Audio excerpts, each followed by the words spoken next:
미국 연은 총재들의 발언에 확신이 아직 없음을 다시 한번 확인했습니다. 주 초반에는 미국 고용 지표에 힘입어서 연내 금리 인하 기대감이 살아났고 연준 내부에서도 결국 금리를 내릴 것이라는 발언이 나오면서 분위기가 좋았는데요. 그런데 시간이 가면서 연준 위원들의 매파적인 발언이 섞였고 또 결국 물음표가 던져졌습니다. 결국 다시 기다림이 시작됐죠. 연준 금리 정책과 관련한 이번 주에 나온 주요 발언 내용과 또 월가 분위기 이한나 기자와 자세히 짚어보겠습니다. 자, 이 기자 시간 순으로 정리를 해보죠. 우선 일단 주 초반 분위기는 금리를 내릴 것이다 였는데 이후 어떻게 될지 모르겠다로 바뀌었습니다. 주요 인사들 발언부터 다시 짚어볼까요? 네, 지난주 열린 미 연준 FOMC 회의 직후 금리 인하를 시사하거나 지지하는 발언이 연준 안팎에서 나왔습니다. 시장은 먼저 크리스탈리나 게오르기에바 IMF 총재의 발언에 주목했는데요. 미국이 추가적인 기준금리 인상 없이 인플레이션을 낮출 것이고 올해 안에 금리 인하도 시작할 것이라고 내다봤습니다. 구체적으로 올해 안에 인플레이션이 목표치까지 하락할 수 있을 것이라고 말했는데요. 이런 전망은 연준 내 실질적인 2인자로 불리는 존 윌리엄스 뉴욕 연방준비은행 총재로 이어졌습니다. 윌리엄스 총재는 현재의 통화 정책이 좋은 위치에 있고 결국 금리가 내려갈 것이라면서 미국의 GDP 성장세가 곧 둔화할 것이라고 강조했습니다. 들어보시죠.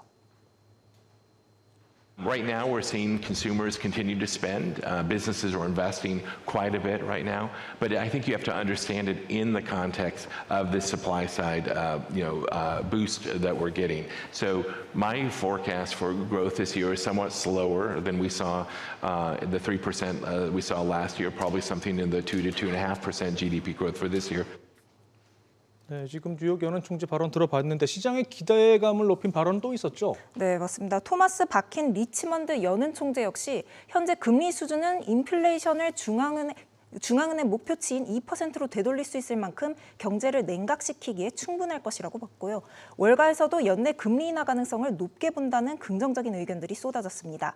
특히 그동안 연준이 금리를 내리기 전에 신중하게 움직여야 한다고 경고했던 미국 헤지펀드 시타델의 켄 그리핀 CEO도 올해 9월이나 늦어도 12월에 금리 인하를 예상했습니다. 자, 여기까지가 주 초반 분위기였고 그런데 중반을 지나면서 이 매파적인 발언들이 쏟아지기 시작했습니다. 네, 올해 금리 인하는 없을 것이다도 아닌 금리 인상 가능성이 다시 제기됐는데요. 네. 연준 내 대표적인 매파로 불리는 닐 카시카리 미니애폴리스 연은 총재가 우리 시간으로 수요일 시장에 찬물을 끼얹습니다. 들어보시죠. Inflation is embedded or entrenched now at 3% and that we need to go higher, we would do that if we needed to. I think that's not my most likely scenario, but I also can't rule it out. 카시카리 총재의 발언 내용 핵심은 인플레이션 둔화가 확실할 때까지 현재의 금리 수준을 유지해야 한다는 것이고 만약 인플레이션이 계속 고공행진을 이어가면 금리를 올릴 수밖에 없다는 건데요.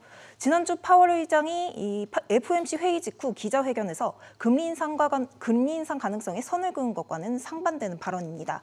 여기에 수잔 콜린스 보스턴 연은 총재도 수요를 억제하고 물가 압력을 낮추기 위해 20년 만에 최고 수준인 현재 금리를 이전에 생각했던 것보다 오랫동안 유지해야 할 수 있다고 말했습니다. 네, 결국 현재 금리 수준이 연말까지 안 밝힐 수도 있다 이런 얘기인데 이렇게 엇갈린 발언들을 시장에서는 어떻게 반응했나요?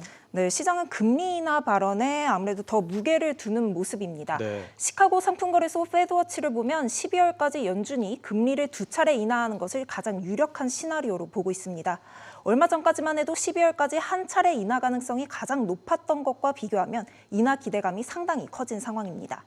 아무래도 뭐 살아난 연내 금리 인하 기대감, 그 불시에 기대고 싶은 심리인 것 같은데 결국 지표가 관건입니다. 앞서 나온 고용 지표는 기대감을 살리기에 충분했죠? 네, 그렇습니다. 지난주 파월 의장이 연준이 고용 시장을 주시하고 있다 이렇게 말한 만큼 관련 지표가 중요해졌는데요. 지난달 취업자 수 증가폭이 시장 예상치를 크게 밑돌았습니다.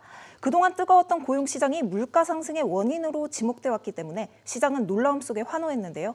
다시 정리해 보면 4월 비농업 부문 취업자 수는 전월 대비 17만 5천 명 늘어났습니다. 시장 전망치였던 23만 8천 명 증가를 크게 밑도는 데다 직전 12개월 평균 증가분인 24만 2천 건에 크게 못 미치는 수치입니다. 실업률은 3.9%로 앞서 3월 수치에서 0.1%포인트 올랐습니다.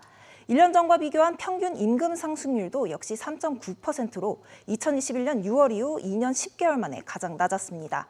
그리고 주 후반 나온 실업수당 청구 건수가 예상치를 크게 웃돈 23만 건을 넘기면서 미국 노동시장 열기가 식어가고 있다는 신호로 해석됐습니다. 네, 아까 짚어주신 대로 파월 연준 의장이 갑자기 고용지표 약화가 금리 인하의 조건이 될 수 있다라고 언급을 해서 좀 의아했는데 이게 뭐 우연의 일치치곤 지표가 너무 시장이 바라던 대로 나온 것 같아요. 그런데 관건은 역시 인플레이션이잖아요. 네, 그렇습니다. 올해 들어 물가 지표가 계속해서 상승 곡선을 그리고 있는데요. 이 그래프를 보면 소비자 물가 지수 CPI는 오르락 내리락을 반복하고 있고 연준이 주목하는 개인 소비 지출 PCE는 작년보다는 많이 떨어졌지만 여전히 고공행진을 이어가고 있습니다. 네. 연준이 바라는 인플레이션 목표치인 2%까지는 아직 갈 길이 멀어 보이는데요. 이와 관련해 아메리프라이즈 파이낸셜은 시장은 방향을 바꿀 다음 촉매제를 기다리고 있으며 다음 주에 그 촉매제가 나올 것이라고 말했는데요. 4월 생산자 물가와 소비자 물가가 다음 주에 줄줄이 발표를 앞두고 있기 때문에 이 지표들이 어떻게 나오느냐에 따라 시장의 금리 인하 기대감은 또 달라질 것으로 보입니다. 네, 지켜봐야겠군요. 이한나 기자 잘 들었습니다.